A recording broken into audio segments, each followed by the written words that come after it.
Hello, and welcome to Wyverns and Weirdos, a tabletop podcast set in the world of Fierlor. I'm your Dungeon Master, Darby, and joining me as always are Mitch, playing 𝗖𝗧, Jake, playing the Fishman, Joe, playing 𝗖𝗔𝗦𝗧, Laura, playing 𝗔𝗧, and 𝗖𝗔𝗦𝗧, playing 𝗔𝗏𝗏. Let's jump into it.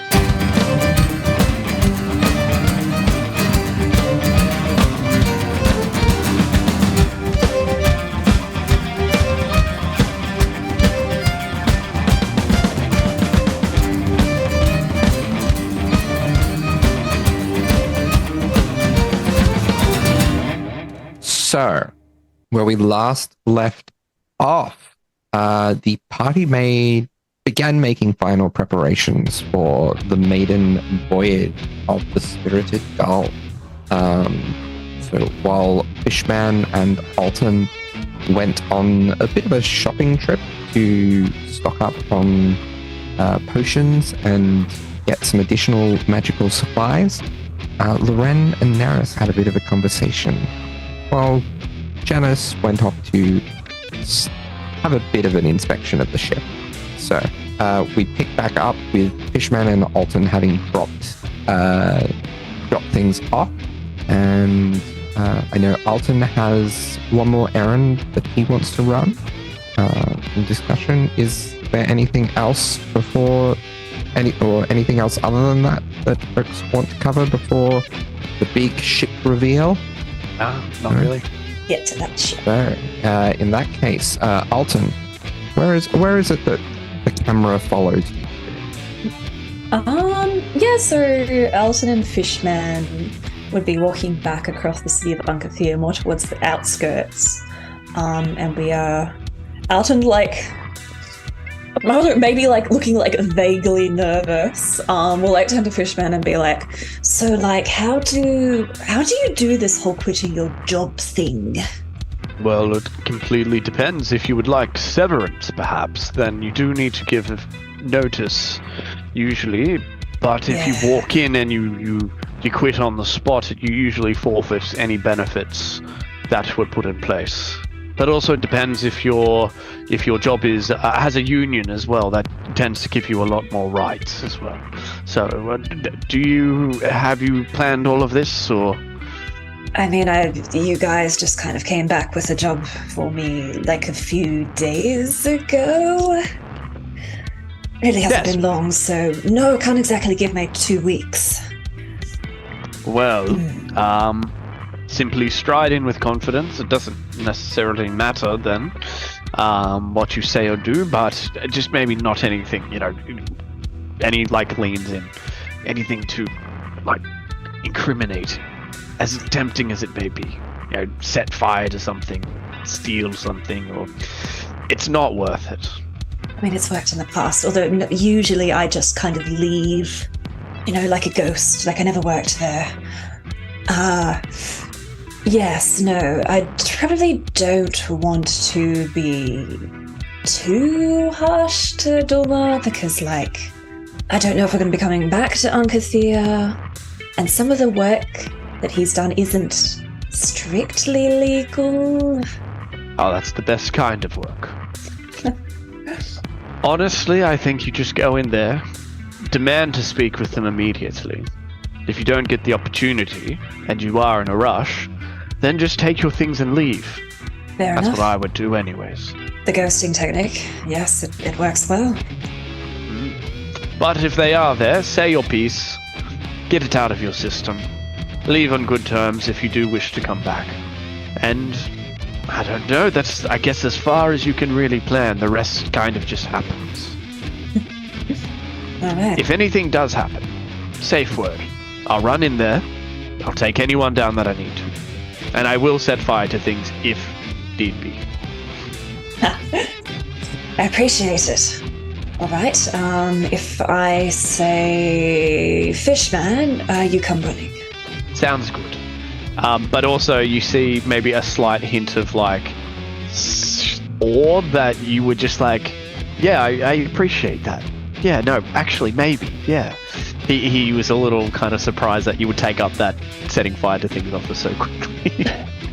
And wholesome. Who do you think I am? That I wouldn't? But yes. Yes. So how far are we? A little bit further is more towards the outskirts, not in the fancy areas. Which is fine. Mind giving me the tour then? And I guess I'll wait outside when we get there. Certainly. Right, so... And he's like, alright, so this is the place where, like, there's sometimes guards, so I, like, try to avoid this street. So we're avoiding the street, surely? Yes. There hasn't been much trouble, but we're still trying to lay low. And what about that alley? It smells awful. What's the story with that one? It smells of piss and liquor. Well, that's the one where there's a tavern just across the other side of the wall, and somehow the drunks really enjoy climbing over the top of it, and it doesn't end well for them. They usually, that's too much, and then out comes the liquor. Oh, right. Yeah, it's not the most peaceful place to live. No, I can imagine so. Very noisy. And what's with that sign? I don't quite understand the graffiti on it. What does it mean? Okay, so that one. So the peak is like a metaphor for a guard. I'm familiar, yes. Yeah, they're just kind of, the frying pan, a metaphor for the people. Fight back. Yes, and what about that? Well done. That I'm not sure what you call it. Is that a donut as well? Actually, you know what? I think it is. I think that's someone literally threw a donut and they just painted right over the top of it. Not sure where that came from. Was it part of the artistic process or just laziness? I don't know. Who knows? This is a weird place. Yeah, it's got a lot of character, I'd say. Right. Alright then, so straight through the front door. Now, I was thinking maybe I could just tell him that it's like family troubles, because like technically it applies. Yes. The best kind of lie is a white lie. One where you're not necessarily telling the truth, but you're also not necessarily lying. Exactly, I think that's the way to go. Yeah. And if they ask what you'll be doing now? Grieving. So, I need to be on my lonesome with all these family issues that have been happening. And I need to go overseas to my family to grieve where they once were. I need to go to their graves. Yes, so I cannot be here right now. Definitely don't have other employment. I love it. This is foolproof. Nothing bad can happen. For sure. I know I may have sounded sarcastic there. I am genuine. This does sound very airtight. All right. Well, I'll just let you know, don't mention anything too much about the quality of his products or how legitimate the magic on them is. If you come across him. Because I don't worries. Yeah, I don't want to be a liability, spilling his secrets. I don't believe I've ever even seen this person, so I would not know. Unless they're saying their name over and over again. Then I might know who, but I don't believe I know who they are. And, they'll make their way over to a little, just a little, kind of run-down looking shop. It has, it's a classic, gear symbol with, little magic sparks around it. And Alton will just kind of, shrug to Fishman and then just, knock at the door and swing on right in. Okay. There's no response to the knock. The place is currently empty. Well, must be on a lunch break, I suppose. I'm trying to peer in through the window. Well, that makes it easy then. We can just pop through the back. I've got a key for the workshop. I'll just grab my stuff. And he looks relieved. All right, this way then. Thank you for coming along, help carry the things and everything. And Alton will go around to the back, probably looks even more like run down and grimy looking, and he'll just put his key in the lock, open up the door to the workshop. So the workshop is it's messy, but you can tell it's probably like a very organized mess. There's all these different little projects that the both of them have been working on, from like what looks to be like undeterminable like machinery to like door hinges and like locks and such. And in like one section of the room you might be able to tell is more Alton's own projects rather than things that they're working on for clients.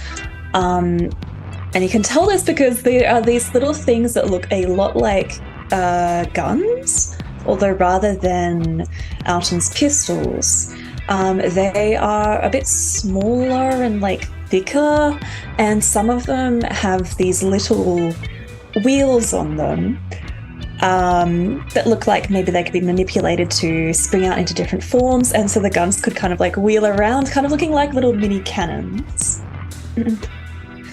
So Alton goes, good, he hasn't gotten rid of any of my stuff while I've been away. Excellent. And he'll just start kind of like grabbing a bag and like putting all these little pistols, little projects he's been working on, maybe like fixing up some crossbows and stuff. Just kind of putting them in his bag, and then he's like, oh, well, here we go, and here's my room. I'll go grab some more from here as well.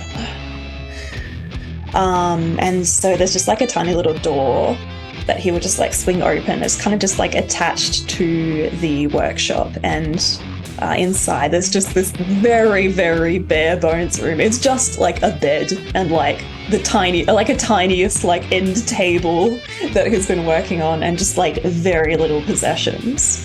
Although would Fishman like peer his head in? I mean, he can hear quite well. He could probably kind of work out what's going on. But if he heard like a crash or something, he would probably poke his head around. Yes. Yeah, for sure. I mean, yeah, probably like you just hear Alton just kind of like struggling to like put things in the bag. He's going to be like, Fishman, do you think I can take this entire table? Fishman comes in with a piece of cloth on his candle at the ready, because the safe word was Fishman. Oh, shit! It's only been like a minute. Is everything okay? Oh, you said the safe word. Oh, fuck. That wasn't a very good safe word, was it? In hindsight, no. No. Yeah, that's a fair point. I'm guessing there's no trouble? No. Just be troubling with what possessions I should bring. Alright, Fishman might put that cloth away, but he will suss the place out, because is there no one here? Currently, no. Not a single person? No. Would Fishman find that suspicious? Because I find that suspicious. Fishman can find that however he wants. Is it usually this empty as he comes over to help out? I mean, there's usually someone manning the shop. Although I guess since I'm not here, he wouldn't have anyone to cover him. They might be off with like delivering something to a client or just avoiding work. I don't know. No signage or anything out the front? Like, I'll be back in 10 minutes kind of thing? I don't believe there was out the front, Darby? No. I guess not. I've never run a business before, but I just feel like that's the kind of bare minimum. What do you think? Communication is one of the most important things. I sound like Janice. Ooh. He has been getting into those lectures a bit lately. He has, yes, but I believe it's them getting into their role. And as much as it hurts, it does come from a place of truth. As does my criticism for this place, as he looks around, still searching for someone. No, it is fair criticism. Oh, I hope he hasn't been caught by the guards or anything. Why? His merchandise is completely legitimate, like you said, especially the enchantments on his goods or whatever. Oh, yes, actually, it is legitimate, true. But, after a little while, when he makes the next enchantment, the previous ones all wear off, so they kind of lose their use. You don't really end up with what you paid for in the end. Clever. Obvious little scheme, but it's worked so far. It seems very well thought out, actually. It's almost as if they put a lot of effort into the business model, but very little to the customer service. Can I get the two of you to roll me a wisdom saving throw, please? What, can they not take a hard comment and they gotta cast a spell on us or something? Oh no. Wisdom saving throw? Yeah. 14. 15. 15. So, Alton, you make the save. Fishman, you just failed. That's fine. Fishman, This is funny. find yourself, like, frozen in the spot as a hold person spell comes over you.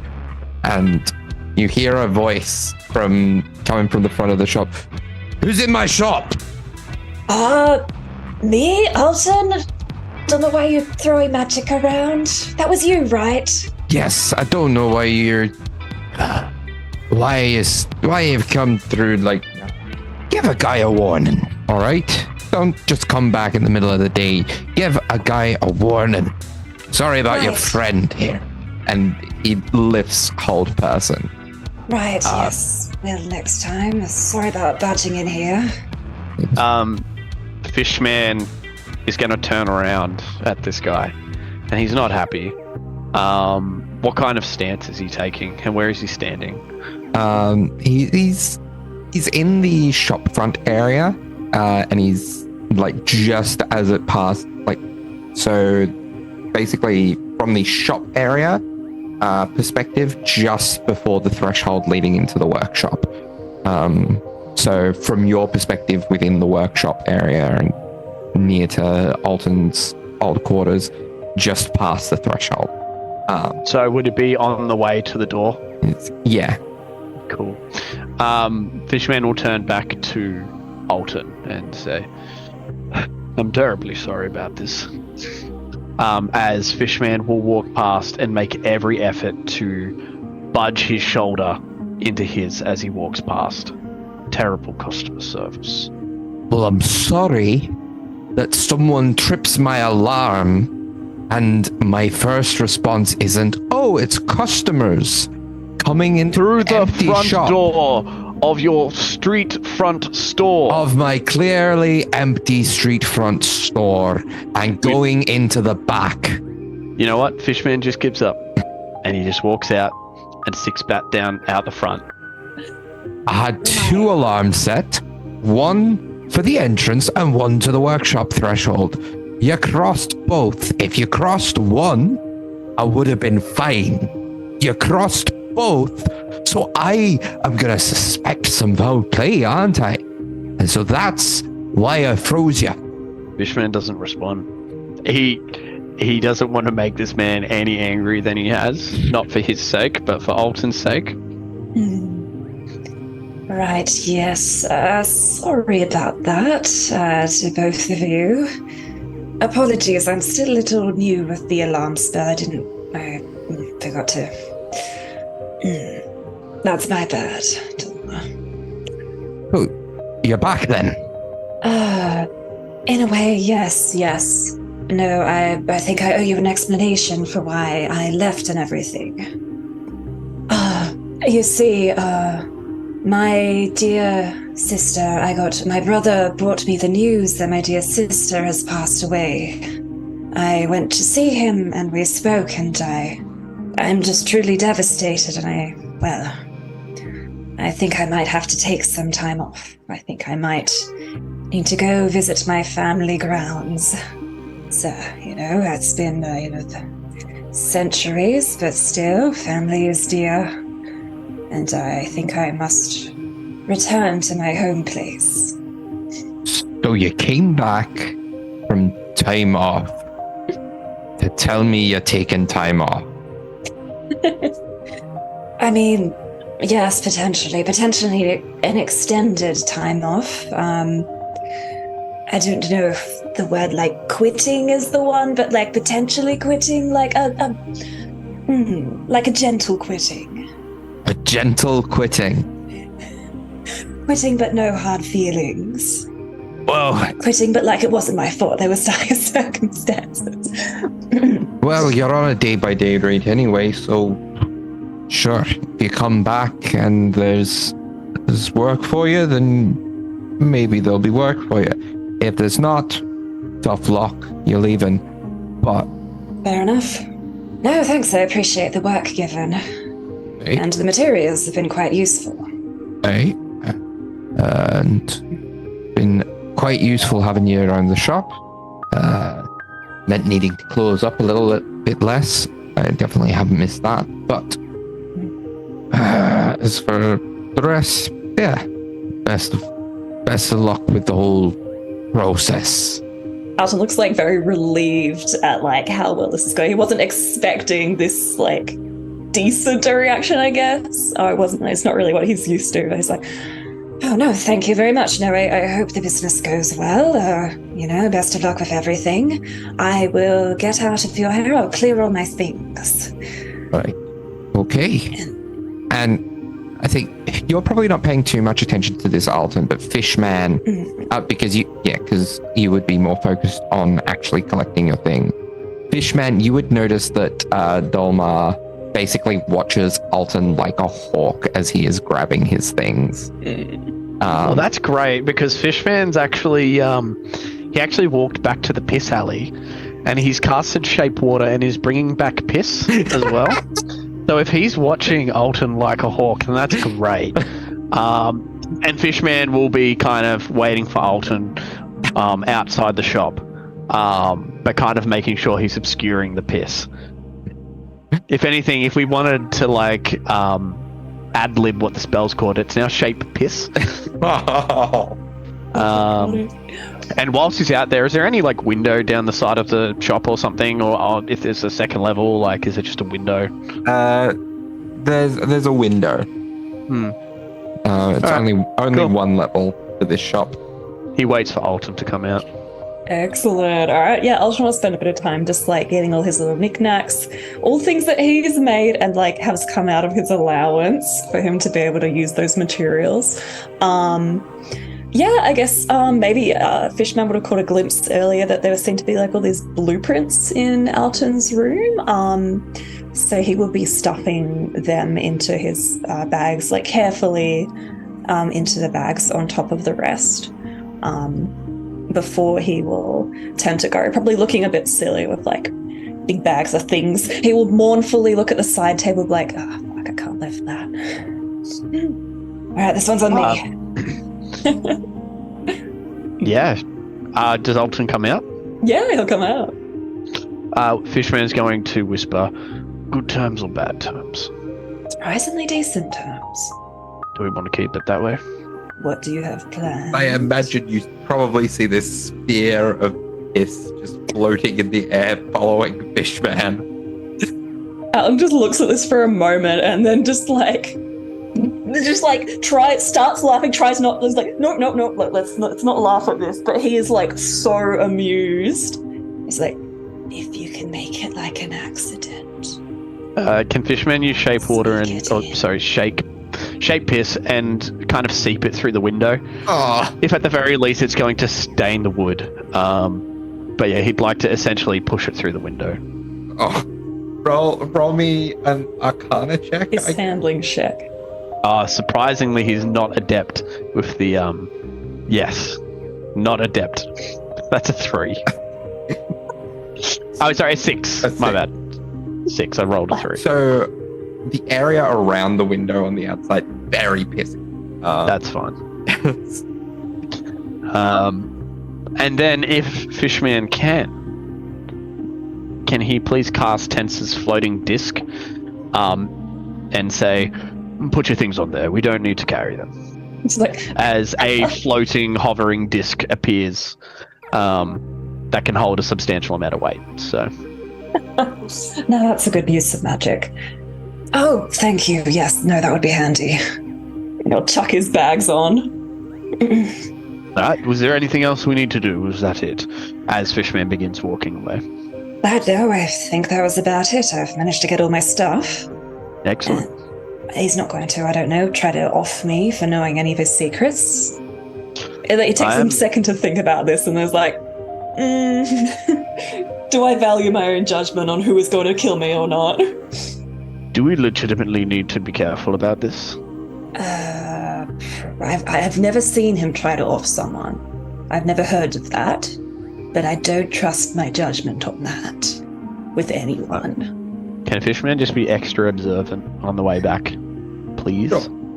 Excellent. And then, as we go, the disc follows closely. Like, I'd say probably in between us.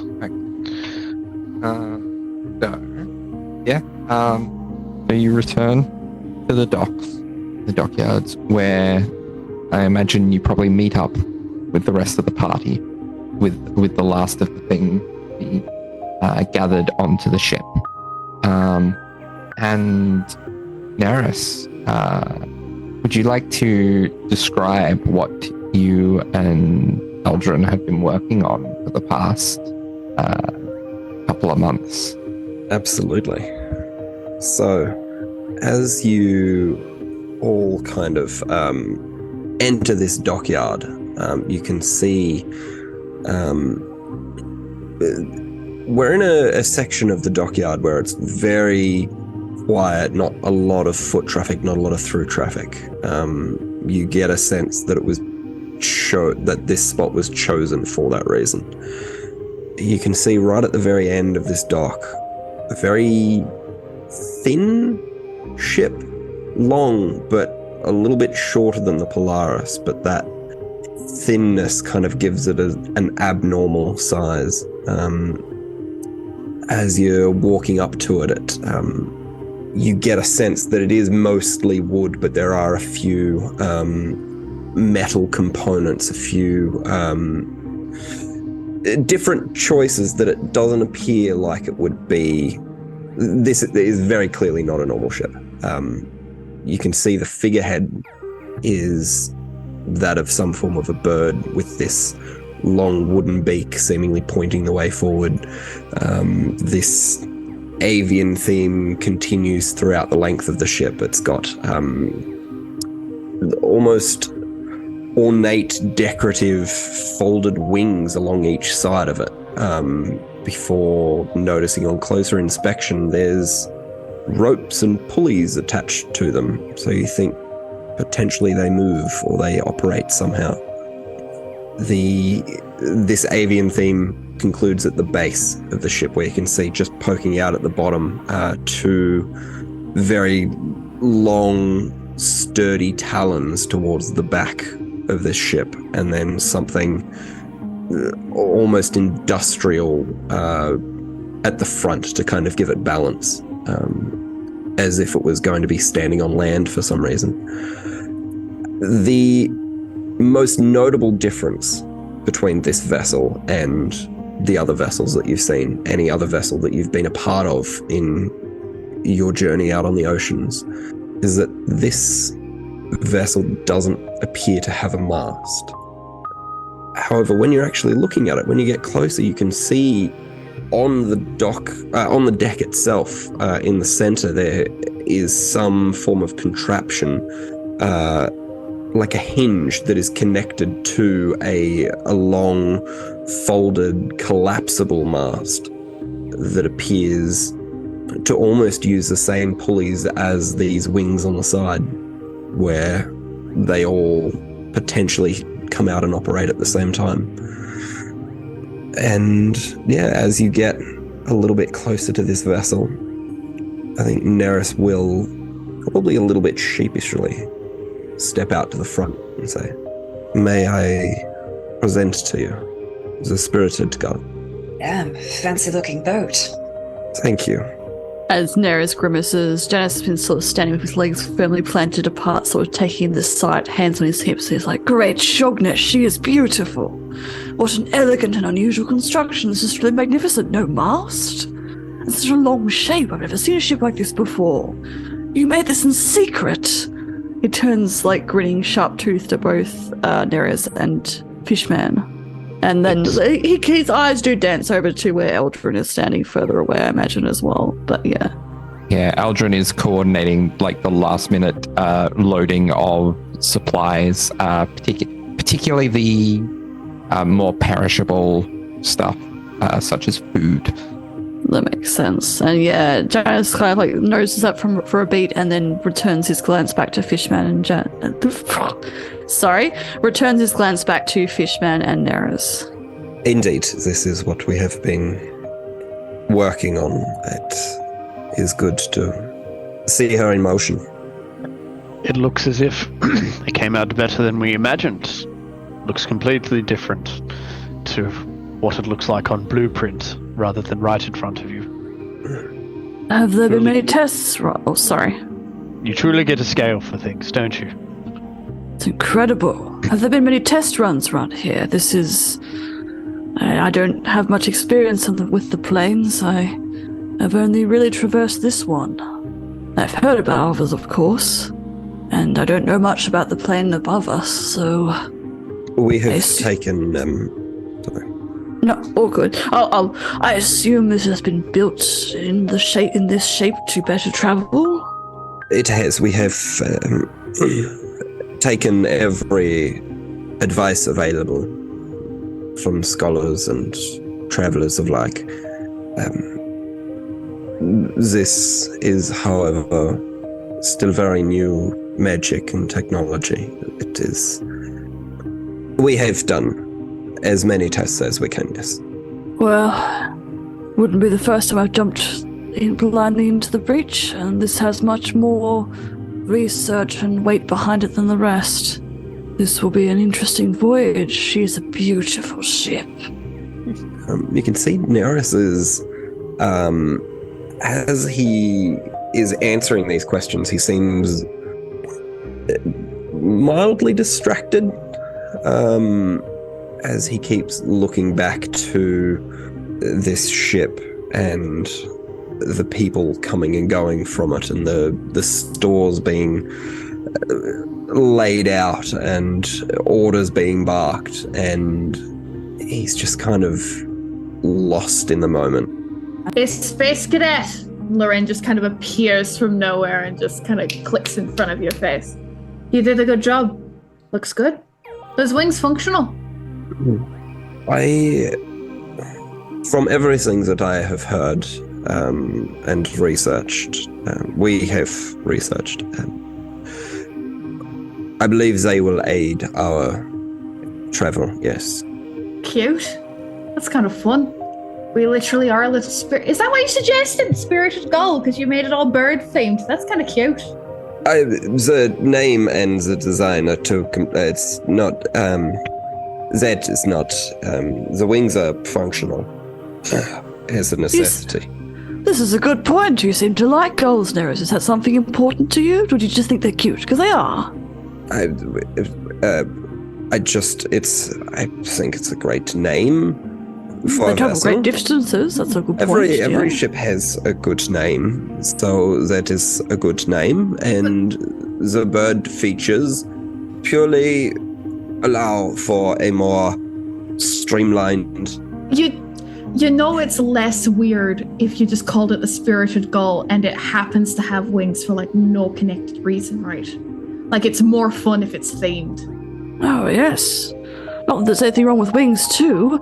I mean, I think they're quite grand. And Janus kind of like shakes the top half of his torso out a bit, and those little celestial sort of wings just shoot out from his back and spread out. And he kind of just like sort of mimics the pose of the ship. As his like wings, those grey wings stretch out, and he flashes a grin back at the rest of the group. Pretty close, actually? I think it's pretty good. A look passes over Loren's face, and she leans into 𝗓𝗓s and goes, "Is that why? Did you make it look like Janice's wings? That's kind of cute. That's real besties behavior." What? No, that is... Where did you even come up with that? My eyes? You're not giving me any other reasons, so I'm just going to form narratives around you based on the information given, which is that you want Janice to be your best friend. And almost in the background while this is happening, Janice is finished posing and then starts like animatedly sort of like checking out the ship and like strung up to see what people are loading on and all of that as well. It's just there's no. I am as director. Mm-hmm. As director, there is a ship and there is a captain, and they are completely separate. There was no association with the ship and its captain. It's not such fanciful narratives that you come up with. Not weird to think you want a friend, Neris. It's very human of you. I know you don't like being a human, apparently. I'm sure you'd rather be a brain in a jar, but there we go. You have a body, you have a heart, you have a mind.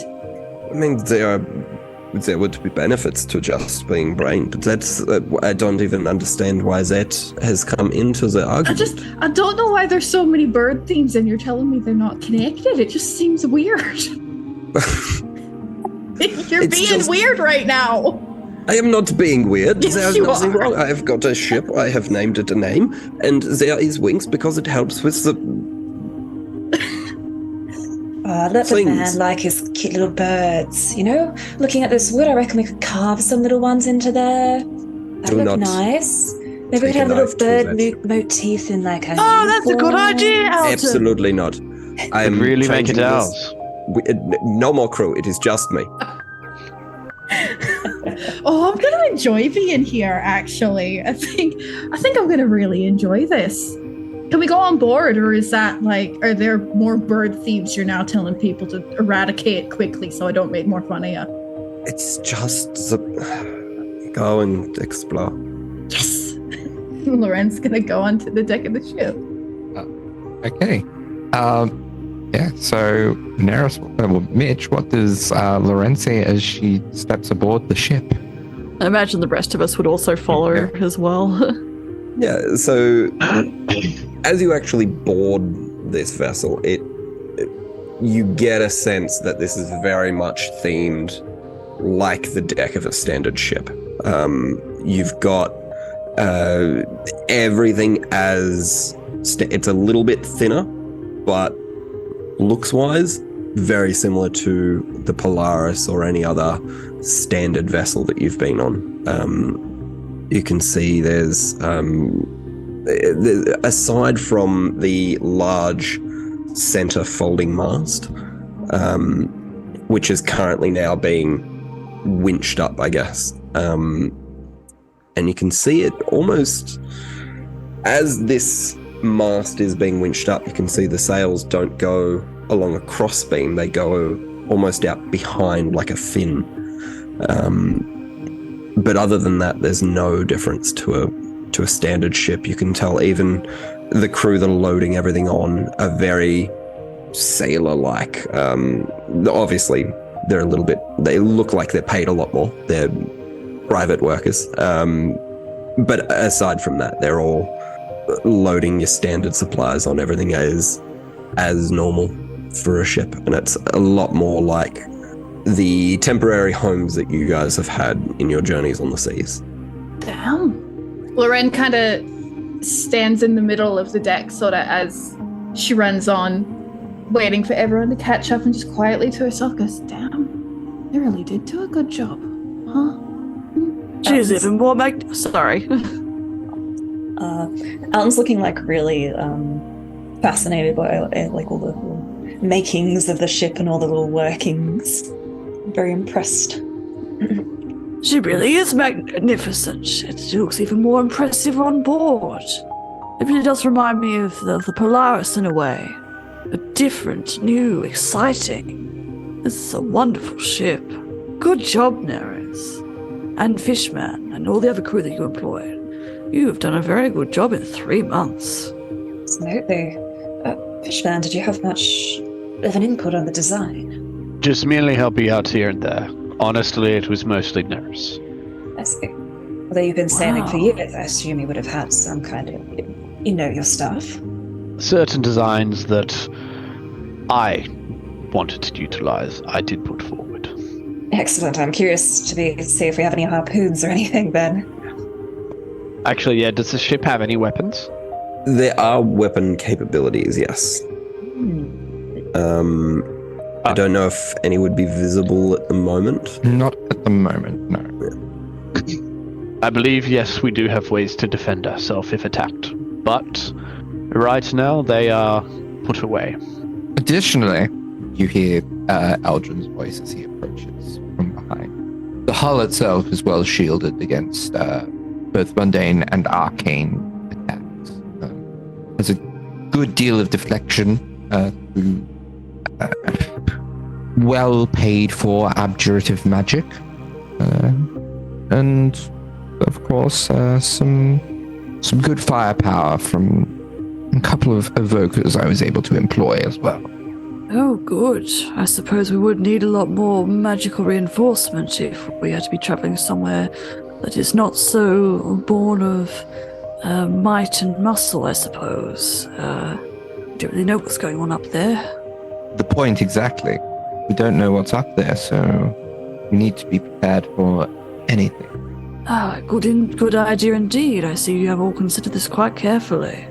This is very impressive. Very good job. And sort of like this, like again, folding his arms, looking over everything as like someone who's worked as a boatswain for 5 years would have. But he's generally quite excited about everything. He just keep like grinning back at the rest of the crew. As he wanders along the deck and has a check around of everything. I think Janice, because you're inspecting the ship, and Alton as well, because of your prior knowledge, you would notice, looking from your time spent aboard vessels in the past, there are a couple of just little differences. You notice there are a couple of a lot of pulleys are a little bit more mechanical in their design. There's a bit more of that, not automation as such, but making it easier for a smaller crew. So there are additional pulley systems where there would only be one. So instead of 7 people pulling a rope, you could get away with 1 or maybe 2. Everything seems a lot more centralized as well to work with a smaller crew. And almost to himself, but loudly enough that others could hear, Jazz goes, "Oh, you were only planning on having a small group. Interesting." We would almost sort of test some of the pulley type things carefully. Interesting work. It reminds me a lot of smaller boats of my time. I haven't sailed on something that fitted so specifically for this on such a grand scale, however. Dinghies and yachts, absolutely, but something like this shall certainly be interesting. Do you think there's a sea up there? I think there is everything up there. We just have to find it. Indeed. He pads back to stay next to 𝗖𝗔𝗦𝗧. Very good job. I am extremely excited to be the captain of this maiden voyage into the stars. I am interested to see what you'll do with her. We'll see. Hopefully I will be worthy of her might, as we all shall be. Do we have plans of when to set off? Are we going to try and do it tonight? Or test run?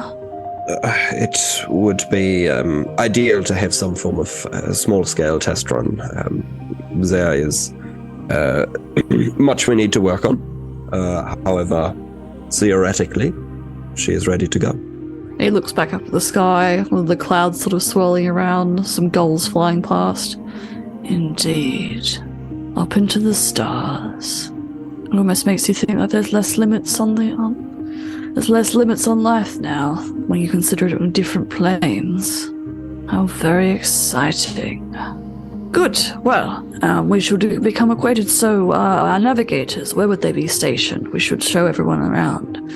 And we decide what Alton would be doing here. Yes, that is... Beyond fussing over injuries, of course.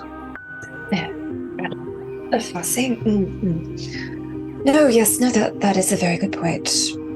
What duties would I be performing? I would very much like to discuss that with you. Again, we never formally agreed upon a role. Only chief doctor on board, and potential higher duties should you be willing to accept. Indeed, I'd be interested to discuss them. As you may have noticed, there is a certain a more mechanical nature to this vessel. There is, of course, a very large allowance for the magical properties. However, there is a vast majority of mechanical components. I would, as briefly mentioned before, entrust no one but yourself with the defense of this vessel and the... Sorry. Words are hard. Totally fine. You want me to cut in, or? With the defense of this vessel. Your knowledge of all things mechanical are unparalleled, and information such as that should, if you wish, be of great value to the defense of those aboard this vessel. Well, you're a flatterer. I'd hardly say I'm the most mechanically minded person, but I have been brushing up on my skills. I'd definitely be willing to give it a shot. There's some interesting contraptions here, although you do probably know from my last time working here, I know fuck all about ships, but I can absolutely do more research, and I do know some things about how the mechanics will work. I can do my best to keep up the maintenance, keep everything working as it should. I suppose, to be fair, this isn't really an ordinary ship, so your lack of knowledge on regular ones is probably a boon. At least in a way. Yes, it's all something new. No, I would do my best not to disappoint if you'd have me for the task. Kind of looks between Janice and Neris. He looks at Neris. I'm sure we could think of no one better. Right. So, shall we say it is settled? Certainly, I accept it. He looks like kind of nervously at Janice. Of course. Excellent. Well, might need to start having a poke around then, see how it all works. Maybe you might need to talk to 𝗖𝗔𝗦𝗧, so might involve some magical discussions as well. Of course. Well, will do, Captain. Boss. Of course. Well, we should probably spend a bit of time familiarizing ourselves then if we are to take it on a test voyage soon. Perfect. Let me take you on a tour. And Excellent. Neris will wander through the bowels of this ship. Ship tour! It is only the one level underneath. It's nowhere near as deep as the Polaris was, but it is quite long. The rooms appear to be very well managed and modularized to fit into the space very well. As you come down the one staircase into the back, you've got a large storage room where a lot of the key supplies that need to be brought up that are available at hand, essentially. And then moving through, there's what seems to be some form of mechanical arcane storage room / essentially a medieval engineering room, for want of a better word. There's a bit of a mess hall. There's a couple of extra storage rooms, living quarters, and then as you continue further down, you've got individual crew quarters. And as each of you get to your rooms, you notice that they're all slightly different to one another. You are able to design them in whatever way that you choose, but there are certain key features per room that seem to either fit your individual personalities or what your rooms were similar to on the Polaris or anything like that. I'll also note before we go into those descriptions. That those of you who have a reasonable amount of spatial awareness, as you're going through, you start to think this doesn't quite add up. Like, there seems to be more space down here than there should be. Interesting. So it seems a lot larger on the inside than on the outside, you're saying? Yes. Poor Alton, there's magic everywhere on this ship. Yeah. Oh man, magic will do everything. So, as Neros indicates each of you to your rooms, are you looking at your quarters? So how exactly did these things work? Have you sort of installed rooms here? What's going on? Janice asks Neros and then looks over at Fishman as well, curiously. So, your rooms are different than normal. There is, of course, an arcane element to them, as there is with the rest of the ship. If you would, and Neros walks up to the first door that's available. So as soon as the rooms stop being service rooms and become quarters, the first room there is Janice's, the captain's, as that will be the first one with the most amount of traffic in Neris's mind. Excellent. So Neris will open up the door, and it seems very minimalistic. There's a bed, there's a small like a bookshelf, a sitting chair, and then there is a what looks like a little study desk facing outwards, not dissimilar to the desk that was in Neris's quartermaster's chambers. A little less ornate, but in that same style. The rest of the room is pretty much bare. But as you enter, there is this faint magical presence in the air. And you can see sitting on the desk itself is this receptacle, this magical item. And as you all turn and look at it, Neris explains, your rooms are your own private spaces where you can learn, where you can rest, where you can recover. I have made every availability to allow you to change your room, change your home to the styles that you wish. This desk here will allow you to add any creature comforts that you would have in your normal rooms that you would not have access to wherever we may end up. This is... Like, with magic? Indeed. That's incredible. And Janice has stepped in and is looking around curiously. This will do quite nicely. Sorry. This will do quite nicely. There are, of course, limitations to this magic.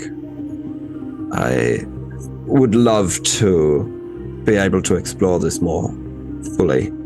However, given the time frame, there was much more research that was more pressing than aesthetics. Of course. Oh, this is good. Wonderful. And Janice kind of like looks around and then reaches into his pocket. He's got his armor on by this point. He would have been like properly armored up today.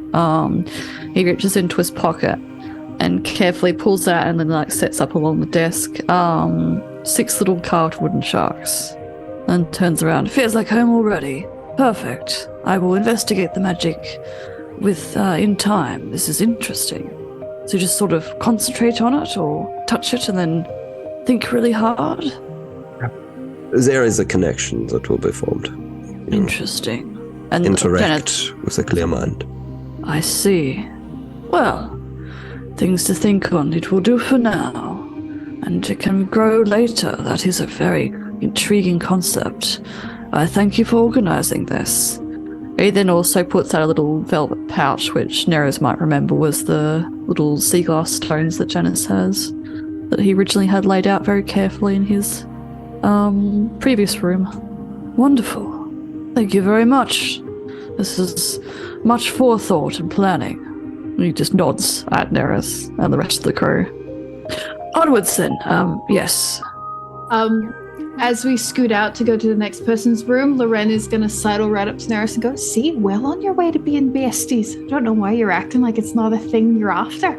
That is not why everyone's room is exactly your room is next. Oh, me? Oh, wonderful. What have you prepared for me, Neris? I didn't spend any time in your room when you were on the Red Phoenix, so I do not know what you have. I assume, and Daenerys will open up, I assume that given your incredibly self-centered nature, you would enjoy looking at yourself, so there is a mirror in the room and that is all. Zoe, clarifying, is there no other furniture except a mirror? There is a bed and a couch and other things, but there is a mirror on the wall. Yeah. Loren stares for a moment and then just cackles. Just full-on cackles. You're funny. You're real funny. Oh, it's delightful. Got to admit, it's a good mirror. No, it's nice. My captain had one just like it. Me old captain. It's good. Thank you, Neris. Looks good. Alan looked quite amused by this and probably gave Neris a thumbs up. Neris releases a breath and stops tensing for the punch that he thought was coming. She can appreciate a joke. Moving further along, we would get to Fishman's room. So I have a description for this one, if I could. So as Fishman opens the door, you see a very minimalistically styled room with nothing but the bare necessities, with an oddity here and there. At the back of the room, obviously, is a bed with a bedside table. Literally nothing special of note.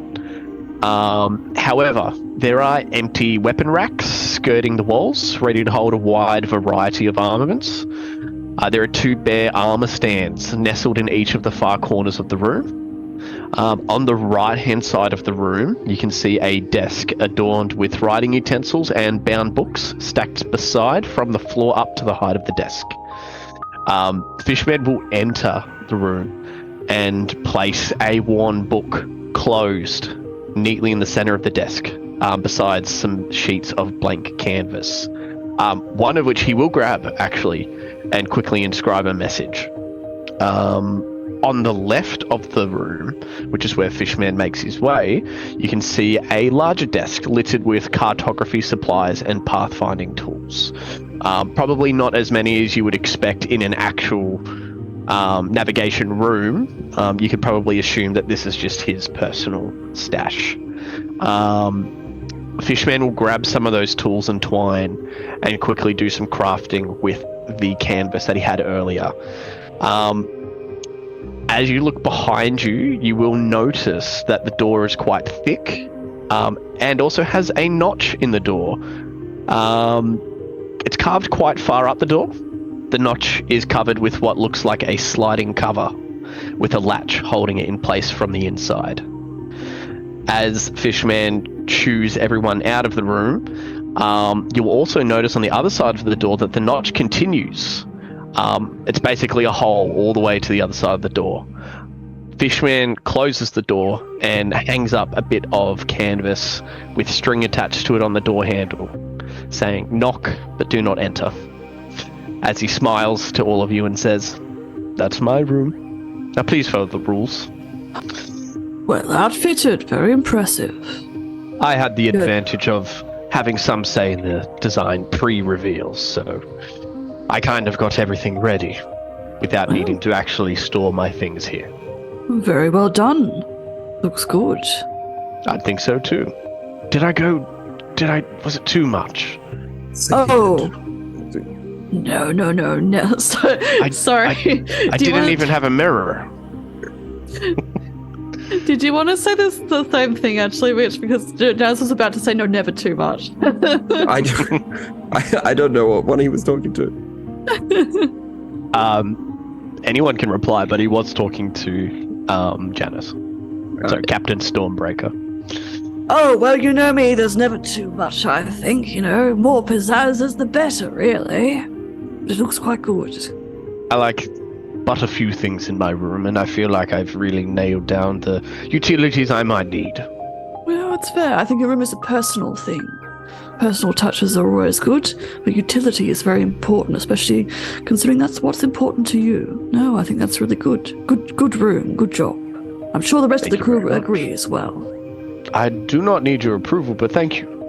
Again, it is my room. Fair. No, that's fair.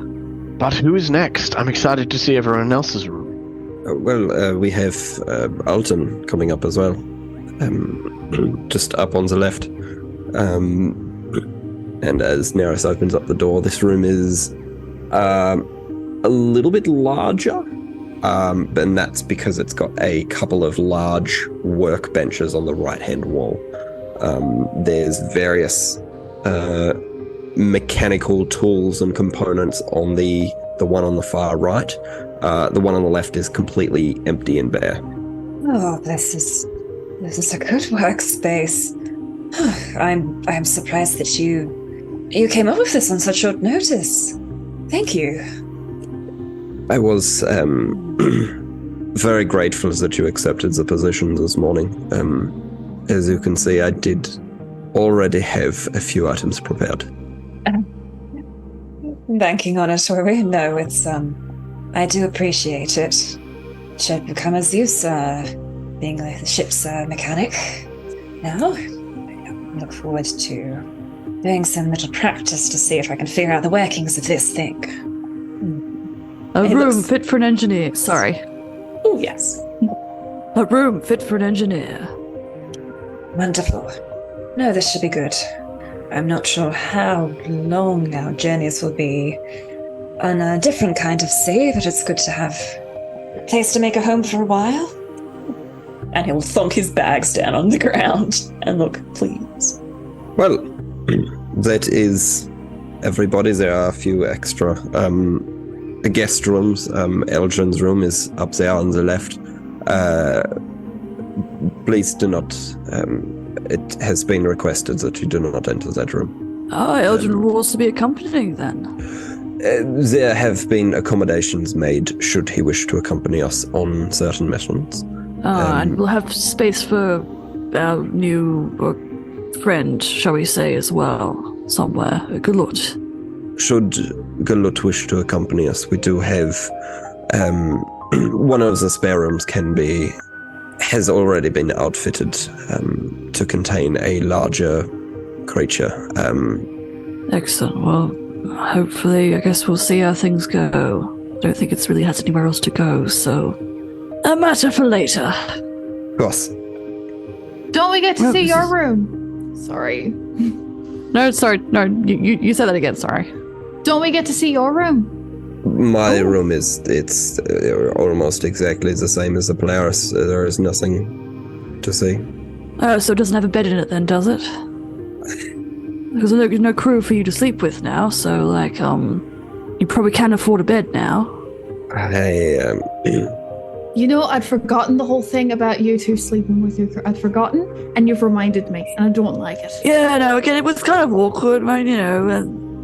I do snore a bit, so sorry about that, but I mean, there was about, 20 other crewmates there at the time, so it probably wasn't too much of an issue, I assume. If you wish to see, you are more than welcome. I assure you I do have, indeed, a bed in that room. Oh, I would kind of like to see, absolutely. Where is your room? Neris will lead you almost to the front of the ship. And he leads you into this room. It's probably about the same size as Alton's room. There is indeed a bed. It's just a small bed. One of the walls is full of bookshelves, again with that metal bar slid in between so the books don't fall out. There are a couple of new plants sort of guarding the interior of the door. And there is indeed that long desk that is essentially as you walk in the door, front and center, in front of a large rug with a couple of sitting chairs. One thing you will notice that's very different about this room, the walls in all of your rooms you feel are very enclosed, very your own space. This room is almost unsettling in the amount of mechanical noise, outside noise, everything that you can hear. You can almost feel the ropes and the pulleys being tugged against the wall. A lot of the creaks haven't been dampened at all. It's very raw, very loud. It's a bit noisy, but a good room. I like the plants. Thank you. I hope they survive wherever we go. It will be interesting to see. That's a good point. I was about to ask if Toad would be joining your little voyage, but perhaps it's better to see if the plants survive first. Yes, Toad will be in good hands for the time being, just until we know that this is a good environment. Oh, hells, is there like a risk of us just like exploding or something when we try to travel like this? Should I take Rat out? I don't want to say that there is a risk of exploding when we leave, so I will not. Oh boy. That's something I actually hadn't considered. I'm going to be perfectly honest. A lot of the research that I've done, it is not a very broad pool of explorers. It is not as if we are building a ship for the first time. We are building something entirely new. It is as if we are traveling to the bottom of the ocean and the center of a volcano and the highest cliff all at the same time. There are only a few people who have done that. We will be among the first. I do want to assure you I have taken every precaution, studied every detail that is available. I have also given counsel. Sorry. The three of us. I have also given counsel on many of the creative decisions that Neris has put into play. Janice was looking quite serious, but then he just sort of almost too quickly just shrugs and is like, well, I can't exactly live my life as it is now, so it's a risk worth taking, if it will help in the end. Alan's just looking quite serious and pondering, and then he gets Rat. He picks up Rat in his hands, who'd been sitting on his shoulder, and holds him out to Fishman and is like, is it safe enough for him? Do you think you'd risk him? How confident are you? If I thought this vessel was unsafe, I would not be on it to myself. Right then. I believe it should be safe enough. However, if you have any doubt, I'm sure there are plenty of places that Rat can stay. If only for a moment until we test it out.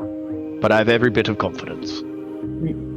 Janice was sort of like standing next to Neris and Loren, and again he sees this witnesses this, and it kind of like leans in a little bit like further down towards Neris. It's like, are they co-parenting the rat? I do not know that relationship. That's when Alton first came on the ship, they were sort of like, it was a bit of friendly bullying for Fishman. I remember they're really good friends now. I have spent a lot of time with Fishman over the last few months. I have seen much more of Wet than I have of Alton. Maybe Fishman's actually besties with Rat instead of Alton. You can find besties anywhere. Loren butts in from the other side. Yeah, so true, sister, so true. Absolutely. Can't you, Neris? What's going on? Nothing. Fishman leans into Alton as everyone left this side of the room and went to the other side of the room. Are they having a secret meeting? Sounds like it. I think they're just having a gossip. Talking about something about friends. Yeah, I think Loren's bullying Neris about. friends, probably. That does sound like Loren. Probably. It's anyways- not good to get, she's got a sharp tongue on her. It's not good to get bit by it, but it's admirable. It is one of the interesting traits about Loren. I quite enjoy it, to be honest. Brings character to the ship. Absolutely, some entertainment. Exactly. Right. Well, I'll see how Brat will do. Hopefully he'll be alright. I guess this depends. When will we be traveling? Unfortunately, that is a nurse question. So, the test run, we looking to do that today? Believes this afternoon, once we have finished supplying, would be a good opportunity to test the capabilities of this craft. All right then. Well, better get acquainted with everything then. If you have any particular pointers, let me know. Otherwise, I shall have a look for myself as well. Of course. And he nods and is like, going to inspect the ship. I will be nearby if anyone needs me. And he nods at everyone else, and then we'll pad off to go and just, generally have a look around the ship. See what's similar, what's completely different to what he's used to. Aye, aye, Captain. Fishman, do you know where we're meant to be navigating from?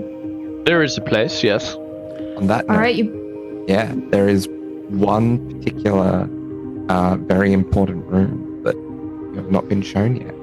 The best room. The helm of the ship. If the two of you would like, I can show you where you will be operating from. I would love to know where I'm doing my job. Follow me. And Naris will walk back up the hallway to a large chamber, essentially, built into the back of the ship, with a large viewing port out the front. You can see there's a central table with mostly blank maps and charts kind of spread out. There's a couple of chairs around, and there's very obviously positions where people can stand and look and observe and plan. There's a couple more bookshelves on either wall, and sitting in the center of this room, just behind that table, is a resplendent, large oak chair with these jewels encrusted into it, the armrests. There's a incredibly arcane in nature. This appears to be the source of power for this ship, and at the headrest you can see this large, very familiar crystal, one that we received as a reward for completing a Sphinx trial, and that is the centerpiece of this chair, and that is the spell-jamming helm for the spirited gull. Loren lets out like a low whistle as she walks into the room and sees it and goes, well, damn. Is that for any of us, or? That is the... Sorry, Darby, can you just give me a quick run through? Is it just the controller of the helm who is in charge of that, or is a navigator allowed to sit there? From memory, you have to run a save or something? No. Was it? So the way that the spell jamming helm works is that the function of the chair is to propel and maneuver a ship on which it has been installed through space and air.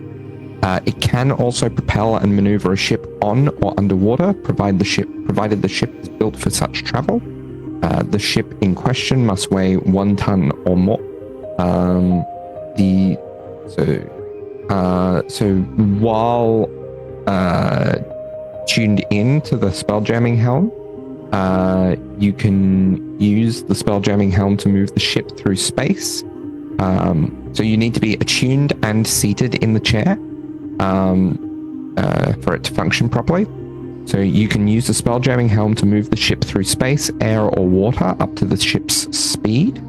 If the ship is in space and no other object weighing 1 ton or more are within 1 mile of it, you can use the spell-jamming helm to move the vessel fast enough to travel 100 million miles in 24 hours.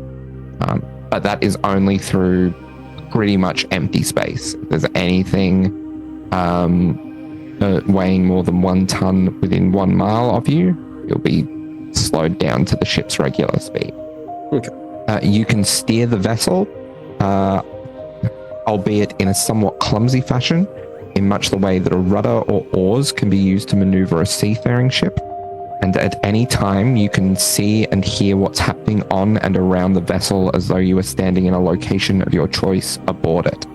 I don't like that. Additionally, you can use an action to touch a willing spellcaster, that creature, and basically swap attunement to the chair with them. So that creature attunes to the spell-jamming helm immediately, and your attunement to it ends. So it requires attunement by a spellcaster, but I believe pretty much everyone now satisfies that qualification. Perfect. Then, in answer to Loren's question, Neris will say, I can teach you both how to use this. Damn. Okay. So that's how we have to deal with all that Sphinx bullshit. I like it. Indeed. I like it a lot. As navigators, though, your skills will be much better served plotting courses, learning the areas that we travel. However, in times of, if we should build up to longer travel times, having more people in the skill set of being able to operate the vessel would be useful. No, I've never steered a boat before. This will be a real fun way to learn. You still will not be steering a boat. No, I guess I'll be thinking of the direction I want the boat to go in, and then it'll go in that direction. That was not the defining point of the combat. That's fine, don't worry I about like it, Neris. Okay. You've done a very good job, both of you. Should be proud. What about up there? Do we have, as you say, we are one of the first. Do we have resources? Do we have books to help us? Or will we be going and starting from scratch? Boldly going where no person's gone before. Said it better than me, yes. Oh, I heard it in a panto, don't quote me. Yes. There has been research done. We have taken every precaution to ensure that when we are in fields of limited breathing capabilities, that we will be able to continue unhindered.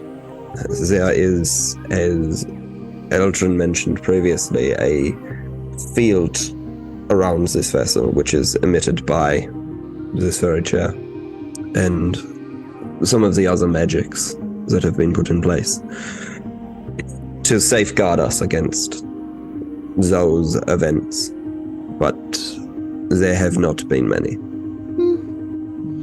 True, I only know of one. They're technically from the future, so technically we're still the first, I guess. I think this will be fun. Have you shown Janice his new seat yet? Because I assume he's going to be one of the ones sitting in it. Actually, even if he's not the one steering it, you have to at least get someone to draw Janice sitting in the seat, because I think he'd really enjoy that. I think he'd just like pulling a couple poses. Like earlier when we were looking at the vessel. Yes. The man, I don't know why you put the mirror in my room. That man loves a pose. If you knew how much he walked around shirtless in his own home, I'm getting away from myself. No, I think you need to show Janice this too, honestly. He'd like it. Alton would probably try to pick it apart, something about capitalism and all the jewels on there, but I appreciate the aesthetic for what it is. Well, I can show you all the crystals are there for their magical reasons. The fact that they lined up and look resplendent is just sheer coincidence. Like how the ship's covered in wings and its name is the Spirit Gull is also a coincidence. We don't have to. I just need you to admit that you have a passion for design. It's all I want. It's important to me that things look and sound the way they are meant to look and sound. And Because you have a passion for design. It's fine. I enjoy making things work and look good and be aesthetic. Was I'm that- not. Was that so difficult? Yes. My God. And on that very bizarre note, I think that's where we're going to leave this episode. Thanks, everyone. Welcome to the Spirited Gull. Yes. Thanks, guys. Welcome. Thank you. Yeah, join us next week while we head into space. Possibly. Thank you for Hell See listening. you next yeah, week. hell yeah. Thanks for joining us. Sorry for Bye. listening. Bye.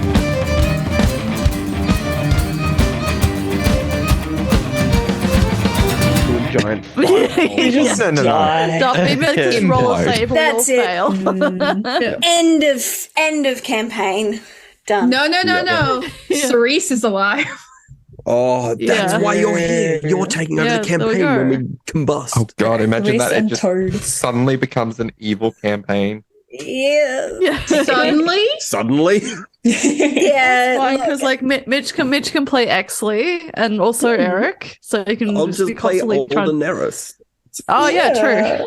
Yeah. I forgot that you're like basically every villain in this Oh, campaign. okay, Really? Yeah. It's not good. We can all draw straws to which Mitch character we're playing. Yeah. Yeah. Dibs Toad. And I can play Yeah. Conrad. It's great. I'll be followed. Toad, yes. Hell yeah. Toad's the best one, Toad. actually.